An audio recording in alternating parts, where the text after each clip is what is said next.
ஓடி வரும் என் குரலே நெஞ்சை கூறிவிடும் உன்னிடமே.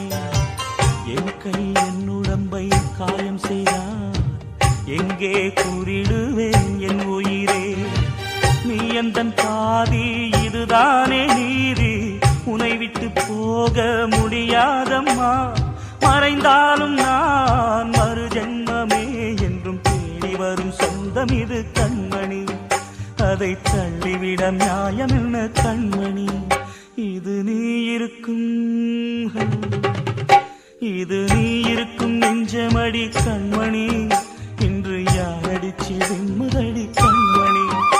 ஒரு வீடு கட்டி வச்சிருந்தேன் கண்மணி, அது வெட்ட வெளியாச்சுதடி கண்மணி.